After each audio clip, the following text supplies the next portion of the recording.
আসসালামু আলাইকুম রহমতুল্লাহি ওয়াবারাকাতুহু। প্রিয় শিক্ষার্থী বন্ধুগণ, আজকে আমরা এসো কোরআন শিখি ক্লাসে কোরআন মাজিদে মোট 14টি সিজদা আছে। কিভাবে কোরআন তিলাওয়াত করার সময় সিজদা করতে হয় এ ব্যাপারে কিছু মাসাইল নিয়ে আমরা এই ক্লাসে ইনশাআল্লাহ আলোচনা করব। তো যাদের কাছে এসো কোরআন শিখি বইটা রয়েছে আপনারা আমাদের সাথে অংশগ্রহণ করুন। এই পৃষ্ঠা নম্বর 67 এবং 68, 67 নম্বর পৃষ্ঠা খুলে আমার সাথে অংশগ্রহণ করুন। এখানে কিছু নিয়ম কারণ আমরা জেনে নিব, তারপর আমি সিজদা দিয়ে প্র্যাকটিক্যাল আপনাদেরকে দেখাবো ইনশাআল্লাহ।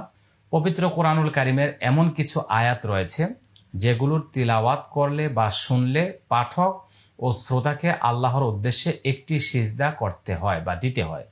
এই সিজদাকে সিজদায়ে তিলাওয়াত বলা হয়, মানে তিলাওয়াতের সিজদা। তিলাওয়াত শব্দ করে বা নিঃশব্দ যেভাবেই করা হোক না কেন, মানে জোরে জোরে পড়া হোক অথবা মনে মনে করা হোক, কোরআন মাজিদের যে আয়াতে সিজদা থাকবে সেটা আপনাকে আদায় করতে হবে।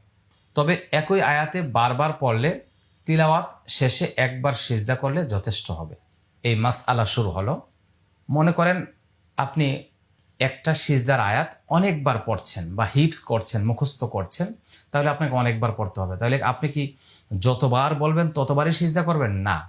মনে করেন আপনি একটা বৈঠকে মুখস্থ করার জন্য বা এমনিতেই তিলাওয়াতের জন্য অনেকবার তিলাওয়াত করছেন, তাহলে শেষে একটা সিজদা দিলেই চলবে। এই মাসালাটা আমরা মনে রাখবো। এই সিজদা ফরজ নয়, ওয়াজিব। এই সিজদাটা কি? ওয়াজিব। তার মানে অবশ্যই সিজদা দিতে হবে। এ সিজদা না করলে গুনাহ হবে। সিজদা আদায় না করলে কি হবে? গুনাহ হবে। তিলাওয়াতের সিজদার পদ্ধতি হলো হাত না উঠিয়ে দাঁড়ানো থেকে আল্লাহু আকবার বলে সোজা সিজদায় চলে যেতে হবে এবং সুবহান রব্বিয়াল আলা 3 বার পরে আল্লাহু আকবার বলে দাঁড়াতে হবে। এটা আমি আপনাদেরকে দেখিয়ে দিব। সিজদা মাত্র একটি হবে, 2টি সিজদা নয়। এতে তাশাহুদ নেই, সালামও নেই। এ সিজদার জন্য হাত উঠাতে বা হাত বাঁধতে হবে না এবং 2টি সিজদাও করতে হবে না। এই সব নিয়মগুলি আমি বলে দিচ্ছি। যদি না দাঁড়িয়ে বসে বসে সিজদা করে অথবা সিজদা করে বসে থাকে তাও জায়েজ আছে, করতে পারবে, সমস্যা নেই। তার মানে যদি কেউ ইচ্ছা করে যে তিলাওয়াতরত অবস্থায় সে বৈশাই আল্লাহু আকবার বলে সিজদা করবে, তা করতে পারবে। আবার যদি কেউ দাঁড়িয়ে তা সিজদাতে গেল, সিজদা করার পরে আবার দাঁড়াবে কিনা, সিজদার পরে বসে থাকবে, তাও সে করতে পারবে। পুরুষদের জন্য আল্লাহু আকবার জোরে বলা উত্তম। কেউ ইচ্ছাপূর্বক শুনে থাকুক কিংবা অন্য কাজে নিয়োজিত থাকা অবস্থায় শুনে থাকুক অথবা অজুহীন অবস্থায় শুনে থাকুক, সিজদার আয়াত যে শুনবে তার উপরেই সিজদা করা ওয়াজিব হবে। মানে যে কোনো হালতেই সে শুনবে তাকে সিজদা দিতে হবে। এজন্য সিজদার আয়াত তিলাওয়াতকালে চুপে চুপে তিলাওয়াত করা ভালো, যাতে করে অন্য কাজে যারা রয়েছে তাদের জন্য ডিস্টার্ব না হয়, যাতে অপর কোনো ব্যক্তিকে অসুবিধায় পড়তে না হয়।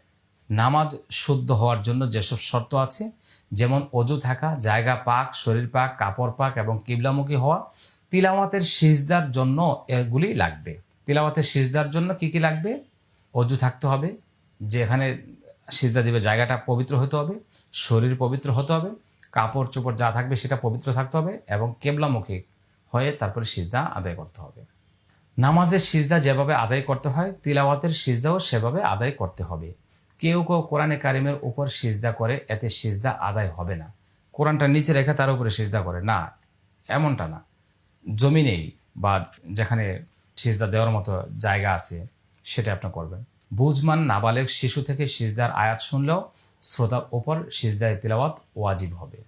নামাজরত ব্যক্তি যদি বাইরের লোকের কাছে অথবা বাইরের লোক নামাজরত ব্যক্তির কাছে আয়াতে সিজদা শুনে, তাহলেও তাদের ওপর সিজদা ওয়াজিব হবে।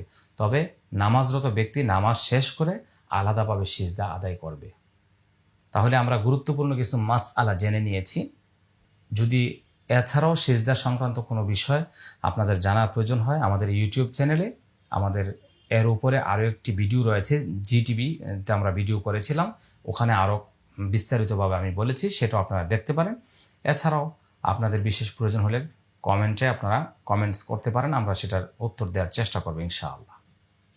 এখানে যেখানে আমরা সিজদার আয়াতগুলি পাবো, এখানে সূরার নামগুলি দেওয়া আছে, পারা নম্বর দেওয়া আছে, আয়াত নম্বর দেওয়া আছে। এটা আপনারা দেখে দেখে আপনাদের কোরআন মাজিদে সিজদার আয়াতগুলি যেভাবে থাকবে এগুলি আমরা আপনাদেরকে দেখিয়ে দিচ্ছি।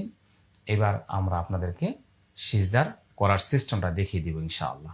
শিক্ষার্থী বন্ধুরা, যেভাবে তিলাওয়াতুল কোরআনের সিজদা আমরা আদায় করব, লক্ষ্য করুন। এই তো দাঁড়িয়ে গেলাম, আমরা বলবো আল্লাহু আকবার। আমি কিন্তু হাত তুলছি না এবং হাত বাঁধছি না। নামাজের জন্য হাত তুলতে হয়, বাঁধতে হয়। তিলাওয়াতের সিজদা আদায় করার জন্য হাত তোলাও প্রয়োজন হবে না এবং বাঁধাও প্রয়োজন হবে না। জাস্ট আল্লাহু আকবার, সুবহান রাব্বিয়াল আলা, সুবহান রাব্বিয়াল আলা, সুবহান রাব্বিয়াল আলা, আল্লাহু আকবার। শিক্ষার্থী বন্ধুরা, দেখলেন আমরা কিভাবে সিজদা আদায় করেছি। এখন থেকে আবার স্ক্রিনে লক্ষ্য করুন, আমাদেরকে এইভাবে সিজদা আদায় করতে হবে। তাহলে আমি আশা করি আপনারা সিজদা সংক্রান্ত বিষয়গুলি আজকের ক্লাসের মাধ্যমে স্পষ্ট হয়েছেন, বুঝতে পেরেছেন।